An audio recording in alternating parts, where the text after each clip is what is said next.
आम भारतीय पाकिस्तानी एशियार लोक जब इंडिया रे रहू दारिद्र्यतार आम चर्चिबा भूलु ना झगड़ा करू निज मालिक निज बॉस सहित मु चर्च जीवी रविवार किंतु जब ऑस्ट्रेलिया न्यूजीलैंड रे आसी थाउ दुई दुई चाकरी करती और रविवार चर्च जानती नहीं आपण को कनले ईश्वर खुशी अछंती कारण आपण को ऋण सुझीबार अछि प्रथमे तो कौनसी ऋण नथिला आपण को जेबे भारत रे थिले 5000 10000 20000 रे भी आपण खुशी थिले एठारे 4 लाख रे भी आपण खुशी नाहंती कारण एही शैतान रो छलना अटे प्रथम स्थान रे ईश्वर अछंती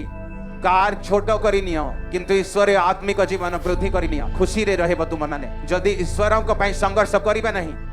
यही कथा भाबू चर्च रे मते केही किछि कहि देला एबे मु चर्च रे जीवी नहीं तेबे बहुत लोग निज आश्चर्य कर्म हराई दियंती एलिसाबेथ वृद्ध हेबा मध्य उतारे भी उभय ईश्वर को गृह रे थिले से कोन करूथिले सेठारी वृद्ध हेबा उतारे संतान न हेबा उतारे भी एमिति भी करि पारि थांते निज संपर्क पाखो कि जाई थांते कार्य बहुत अछि चर्च गले तो पचारिबे संतान हेला नहीं वृद्ध होई गलो तुमे माने संदेह तुमे कोन से पाप करि अछ किंतु सेही उभय ईश्वर को गृह रे थिले अच्छा मो नामरी चिट्ठी बाहरिला आनंदित हेला भाविला नहीं कि मोर संतान नहीं एवं भीतर को जाय रीति अनुसार धूप अर्पण करुथिला तेबे स्वर्गदूत कहंती एबे तुमरो प्रार्थना सुना जाई अछि एबे तुमरो